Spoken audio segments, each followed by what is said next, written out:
my dog off his lead and he just ran into the road. It's the Helivets!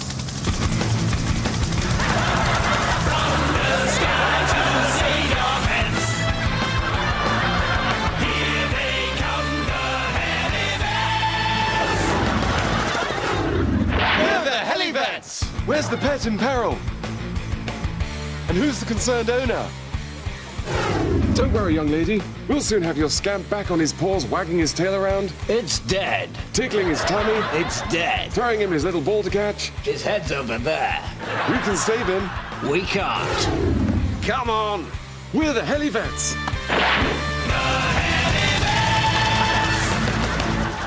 Yeah. OK, well, I'll see you later. Bye. I can't face this. What? The Roundheads and the Cavaliers. Again. What's wrong with the Roundheads and the Cavaliers? I'm just sick of it. We must have done it at least 20 times. We come up the hill, you ambush, blah, blah, blah, Cromwell marches on. I mean, there must be something else we can do. So, we're the government forces of the Democratic Republic of Congo. Yeah, and we're the rebel militiamen representing Sudanese tribal interests. Yeah. Uh-huh. Ready? Are you absolutely sure that this isn't racist? Yeah. It's a historically accurate recreation of a landmark global conflict. Right. So, take your positions. Ready? Mm-hmm. OK, so... And you will stop us if you think it's getting even the teeniest bit racist. Absolutely, yeah. Go ahead. I am going to kill you with this big machete! Stop.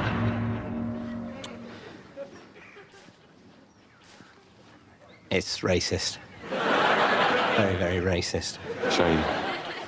Brian, can I catch a lift? Just my ceremonial headdress won't fit in the saxo.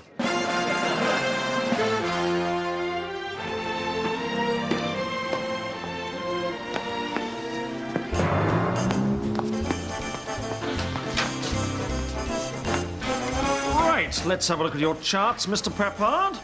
Yes, looking better than yesterday. Oh, thank you, Doctor. Now, you might feel a small prick. Wouldn't be the first.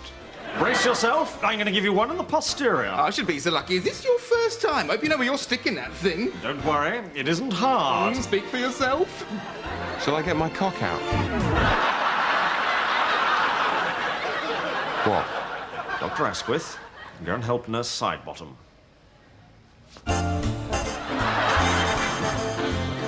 No! Can I get your tea or coffee, darling? Has a lovely pair of jugs. Oh, cheeky. Just keep your hands off them, they're hot. Tell me something I don't know. Do you want to rub them on my cock? Asquith! Come with me.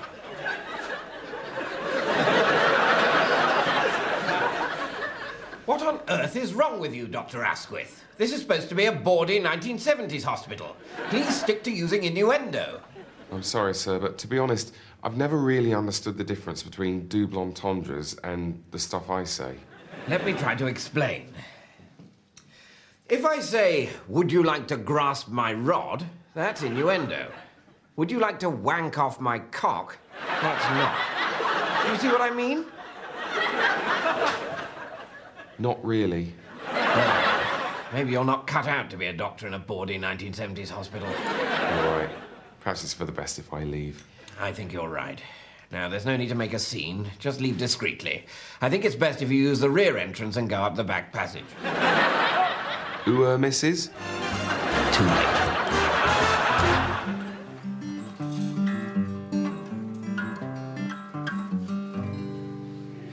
Alloweth Branbowie San Bennyweth, and hello to our viewers in England. I hope you've had a safe week, Chlablan Man Method Whack Method, with the wonderful art of padlock folding or padlockigami. Padlockigami, Man Bennyweth, is a hobby Branbowie anyone can pick up. All you need, Man Waddle Method Chlaban Whack Bell from our store or Smith. Alloweth Bunny Branbowie show you first, San Bennyweth, the swan. Alloweth method padlockigami acquaintance with your parts. Mathy Benny, the swan, Ethelfan. Manwathi Clanwello, keeping your hands well clear Banweni Haffy.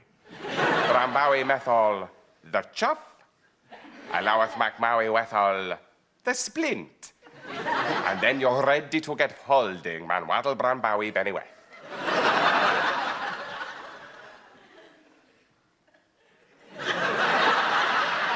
And there is a sunny Bethweth, the swan. Gathy.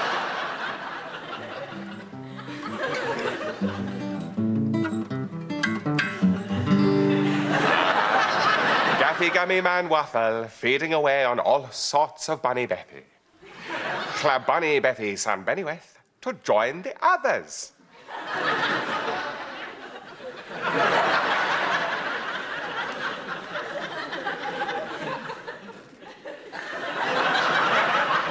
Bethwelly Fanny Jam. See, there's his cousins. Alloweth man Maddle peeking round the front. Athy Ben Waddle, the swan, leaving them all getting on together there. Athy Ben Waddley, padlockigami, padlock folding. So, I hope to see you then. Goodbye.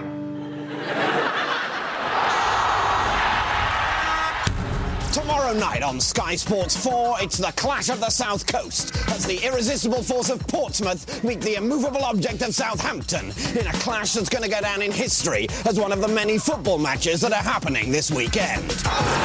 Meanwhile, there are old scores to be settled at the Dell. Scores like 1-0 and 2-2 that have happened in previous years. Who will win this time between Sunderland and Blackburn? Then on Sunday, live, the battle for the North West as Shrewsbury meet Macclesfield in a match already being described as on this Sunday. Coming up midweek, the Giants of Charlton play host to the Titans of Ipswich, making them both seem normal-sized. Then Tottenham play Bolton for the second time this season to see who'll win that. Also, Manchester United return to Aston Villa for a game of football to determine the victors for this year at least, and indeed at most. Looking ahead to March, every football team will be playing football several times and in various combinations. And you can catch all of that football here, where we'll be showing all the football all the time. Catch all of the constantly happening football here. It's all here and it's all football always. It is impossible to keep track of all the football, but your best chance is here. Thousands and thousands of hours of football, each more climactic than the last. Constant, dizzying, 24-hour, year-long, endless football. Every kick of it massively mattering to someone, presumably. Watch it all here, all the time, forever. It will never stop. The football is officially going on forever. It will never be finally decided who has won the football. There is still everything to play for, and forever to play it in. So that's the football coming up. Watch it. Watch the football. Watch it. Watch it. It's going to move. Watch the football. It's football.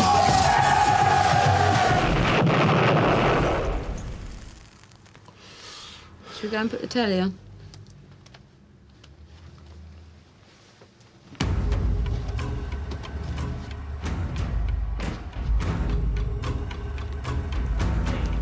Can you smell burning? No, it's just this is London's burning, and you're quite impressionable.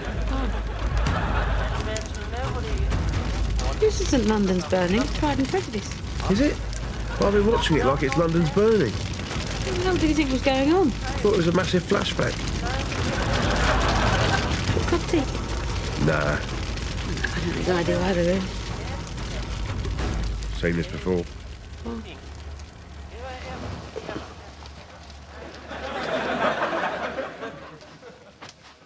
Oh, look, there was a fire. That was a clip from your latest film, Sometimes Fires Go Out, which has been described as unrelentingly real, a devastatingly faithful rendition of how life is, and dull, dull, unbearably dull. Those quotes, oddly, all from the same review. Welcome to the show. Hello. In many ways, Sometimes Fires Go Out picks up on some of the themes from your earlier work, most notably your short film, The Man Who Has a Cough and It's Just a Cough and He's Fine, which we have a clip of. Super.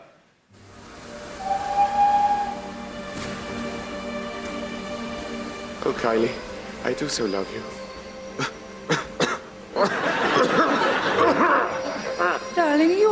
right? It's just a cough. I'll be fine.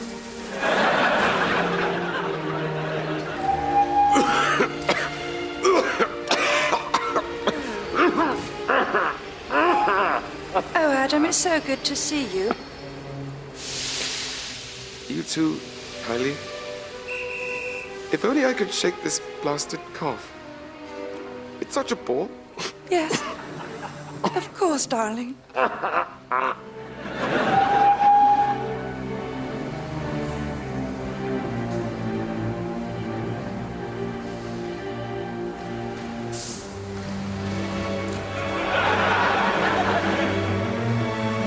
Adam, Hello, Kylie. but you're better. Well, yes, it was just a cough. Oh, Do you want to come back to mine?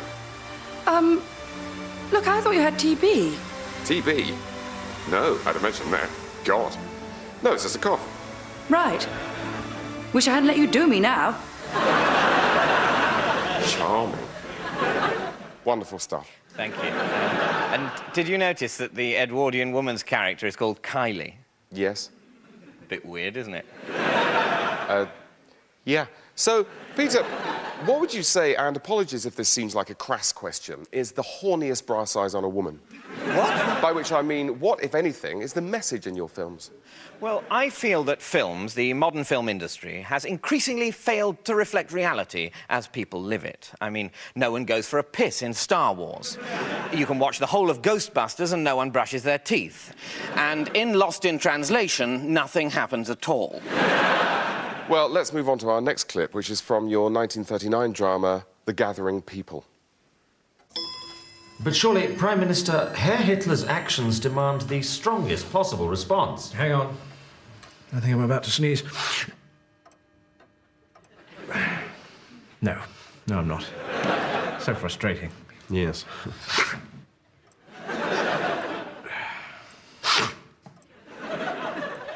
No.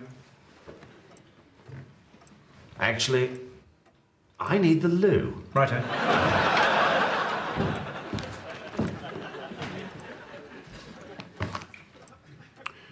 Should we carry on talking about the war? I think we should probably wait. Right.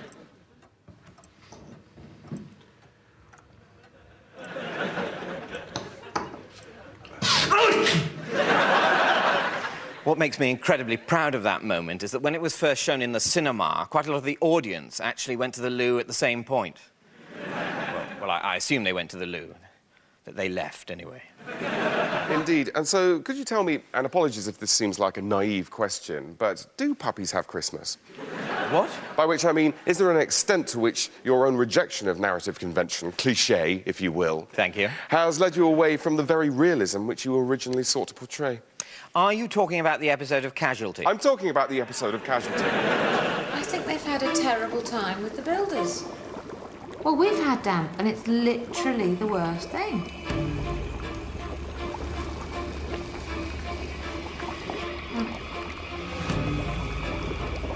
Bye.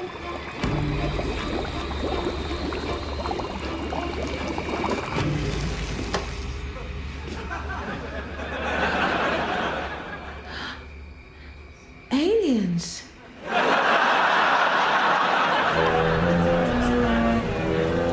Your backwash is making it fizzier, did you know that? Sorry, sir, it'll be the bonbons. Look, Ginger! My nemesis has left a calling card. A single monogram glove. Pick it up, Ginger. Yes, sir. Look, Ginger! My nemesis has left another calling card. A single monogram panty liner. Pick it up, Ginger. So I have to, sir? Of course you do. I'm incredibly busy.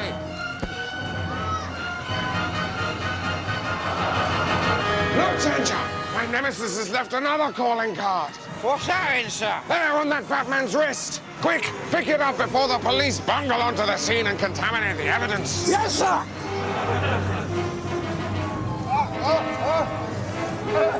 Excellent use of the monogram panty liner. He's taking my watch! I think he knows it, sir! We must make good our escape, Ginger. I'll drive.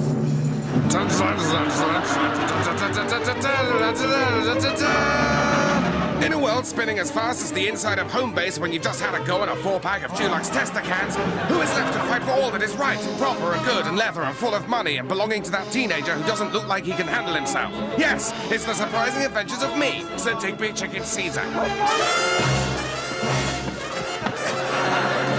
Stop, Ginger. I must think. We're so close to finding my nemesis. I believe we're looking for a menstruating child who is waterproof to a depth of 50 meters. Where can he be hiding in such a fiendish disguise? I smell sausage rolls. You mean something fishy? No, I smell sausage rolls. You mean you detect the dread hand of my nemesis's arch rival, Viscount von Sausage Rolls? No, I can smell sausage rolls. Fucking what? I can smell sausage rolls. Stop saying that, Ginger. Can you smell sausage rolls? Sometimes.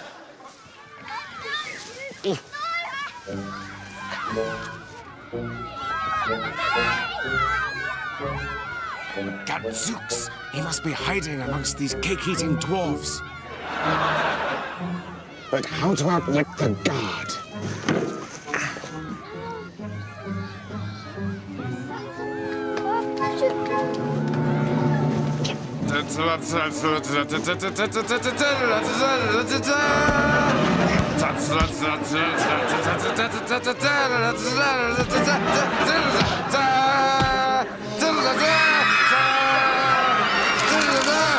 How did my nemesis shrink himself? When will Ginger find a better method for discovering waterproof dwarves? Why don't kids' parties have real booze anymore like they did when I was a dwarf? Find out in the next enthralling installment of The Surprising Adventures of Sir Digby Chicken Caesar. Redbeard, do you think if I finish chipping this flint by a time when sun is hottest, you could get it tied to a stick by a time when we all get hungry? I don't think so, Big Feet. You're forgetting. Today we've all got to go to clearing where we go sometimes, from time when cricket shut up until time when we go back to our huts. Really? What for? It's Bronze Orientation Day. Oh, bugger. I'm so sick of hearing about bronze. Bronze, bronze, bronze, bronze. What's wrong with stone? Does stone not work all of a sudden? Well, they say that bronze will revolutionise the way we hunt and gather. Well, maybe, but I can't be doing with it. Horrid, shiny stuff. Ugh. Guys, this is Hairy Back from Tribe in the Valley who have lots of jewellery all of a sudden. He'll be leading our Bronze Orientation Day. Hairy Back, this is Big Feet and Redbeard, our foremost chipper and tyre. Oh, great. Well, you're exactly the kind of people I need to get through to. And my message for you is this. Don't be afraid of bronze. Really. Unless, of course, someone is attacking you with a bronze axe, in which case you should be afraid, because bronze is brilliant. Meet bronze. Bronze is your friend. Bronze is user-friendly, multi-purpose, exciting, zeitgeisty, and most importantly of all, it's slightly shiny. Every day we're finding new uses for bronze. Bronze plates, bronze cup, bronze hats, bronze shoes, even bronze windows. And bronze doesn't even need to be chipped. So, stone is dead, prepare for the age of bronze. Thank you. Yes, you have a question. Yeah. When you say bronze doesn't need to be chipped, right, my question is, doesn't it? No. With new modern smelting, old-fashioned chipping is a thing of the past. Right, because I'm a chipper, you see. Right, well, I won't lie to you. Chippers, as a breed, are going to go the way of the saber-toothed tiger. Ah! No, I mean they're going to be extinct. But have you thought about retraining as a smelter? No, I haven't. I mean, smelting may be fine for the lads, but I'm no smelter. And while bronze may be terribly clever, stone was all my old dad ever needed to feed a family of as many hands as I have and then more than that. I just say, as a tribe, why don't we leave the bronze to the smart Alex and the whiz kids, and we'll just carry on using stone axes like we always do? Because if you do, the tribes with the bronze axes will kill you, and then take your stone axes, and then throw them away because they're rubbish. Oh. Yes? Will the bronze still need tying to sticks? Oh, yes. Cracking. I mean, Kevin just wants to live a normal life, really, which is incredibly difficult for him, isn't it, darling? Kevin Armstrong is no ordinary 12-year-old. Come on, let's get you ready for school. Everyday tasks like going to school, eating a family meal, or even going upstairs to bed Be careful, then. present an enormous challenge. Okay, jumper coming now. Obviously, Kevin can't see very well, can he, darling? And that's because instead of a face, he's just got another arse. Continuing the sensitive freak show series, we'll be telling the uplifting story of one boy's extraordinary bravery, as if that's what you're interested in, rather than the fact that he's got an arse for a face. Follow the trials and tribulations of one 12-year-old's struggle to lead a normal life, while also getting to have a good old stare at the freak in a way you can tell yourself is sort of okay. That's The Boy with an Arse for a Face, a story of love and triumph, but with loads of juicy pictures of a boy with an arse for a face, this Sunday on 5. What's this place then? It's the show's garden. It's what? It's garden. That Mitchell and Webb look garden. I thought Blue Peter was the only programme with a garden. And why do you think that? Well, what's so special and brilliant about Blue Peter that would make you think it's the only show on television with a garden? Well, it's the only programme that's got its garden in the show. Exactly, and that's everything that's wrong with TV. It's considered very vulgar for a programme to put its own garden on television. To actually use the programme's own private garden as a location. It's like pimping out a child. And yet, horrifically, in Blue Peter's case, seems to have worked. And people think it's the only show that's got a garden at all. What, so every television programme has got its own private garden? Oh, yeah. Well, like The News and Hustle and America's Next Top Model, they've all got gardens. Yeah. Has Crime Watch got a garden? Yep. What, and it's surrounded by barbed wire? Rob, the gardens aren't themed. They're just nice gardens. I mean, the Gardener's World garden, which isn't the one you'll see on the programme, isn't even particularly well gardened. It's just a bit of grass and a swing. The Blue Planet garden hasn't even got a pond. They want to get away from all that in their downtime, you know. That makes sense. Well, it's nice. Aren't we doing a bit of a Blue Peter, though? You know, breaking the unwritten rule. Yeah, well, that did worry me a bit, actually, but it's OK, because the truth is, this isn't actually really our garden. Our garden's just through there. This is the Apprentice, You're Fired garden. Look, there's Adrian Chiles laying some decking. Hiya, you're right. Hi. Hi.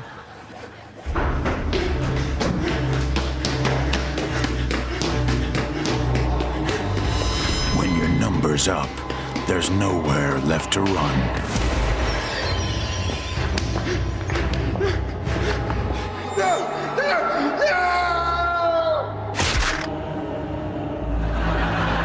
This summer, prepare to be astounded.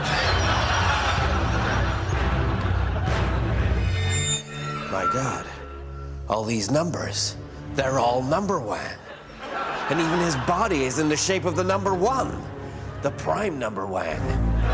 But what does it mean, Professor? Actually, I'm just an assistant professor.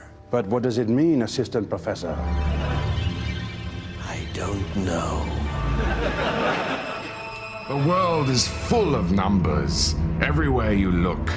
On buses, speed limit signs, inside shoes, even in the phone book. I never realized. But are the numbers on the side of good or evil? I thought they said all numbers were neutral. They lied, Charles. They lied. Sorry, who's Charles? You are. Right, the man hadn't said yet. There have always been rumors of a number one code, Charles, and now we know there is one. A number one code, I mean. I can't see anything. You have to look with better eyes than that. My God, I see it. They're clearly having chicken and black bean sauce with egg fried rice. Number 37 with a side order of 14. Add them together and what do you get? A number wang? Exactly. You've got to solve this, Charles. Why? Because otherwise the world might end.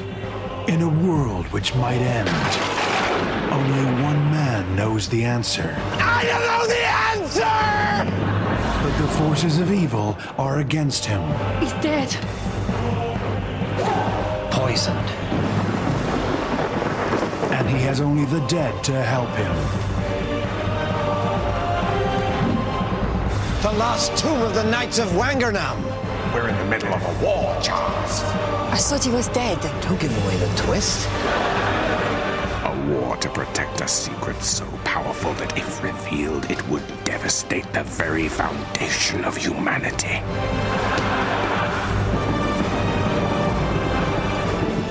Prepare to be wangernummed.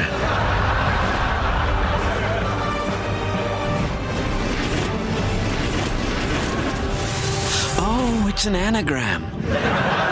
The number one code. Coming soon. There you go. Oh, thanks, Adrian.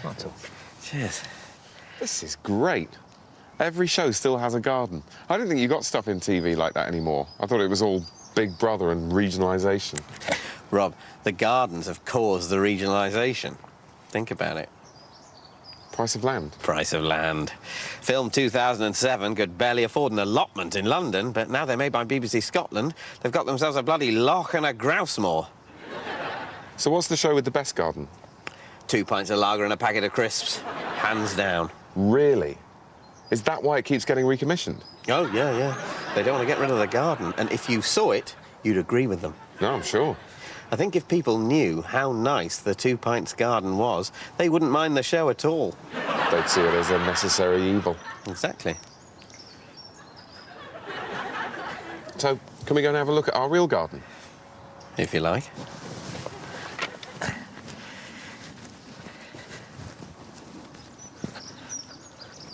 Wow! Hookers! Yeah. Right, well, this should be relatively painless. Scott, you've been with Celicron for 3 years now, is that right? 3 years, yes, that's right. Ugh. And during that time, you've been responsible for marketing initiatives within your department? Broadly, yes, although my remit tended to overlap with distribution. Oh, for God's sake. Sorry, I should just point out, Derek is here to provide what we call extreme negative feedback, so that we can assess your ability to cope with stressful situations. Is that all right with you? Oh, I see. Yes, that's fine. Oh, it's fine, is it? Oh, well, as long as it's fine, that's all right then. So, would you care to outline for us the main priorities facing the successful applicant for this position? Well, the main problem, as I see it, has been our over-reliance on our core customers. Yeah, right. I mean, obviously, they've got to be looked after. Fanny. But there's little or no chance of the company achieving any meaningful growth Stupid Fanny. in the long or even medium term unless we find a way to attract new consumers. Oh, this is all great. This is so great. Let me get all this down.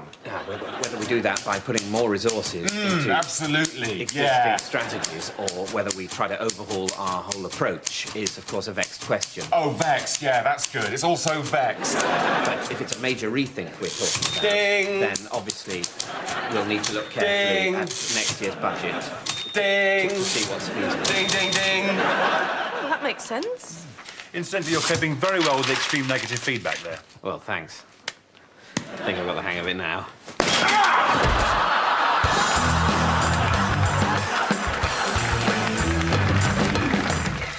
Well, the Catherine Tate Show coming up next on BBC Two. And then Hugh Bonneville, Elizabeth McGovern and guest stars in our cool new comedy, Freezing, is at 10.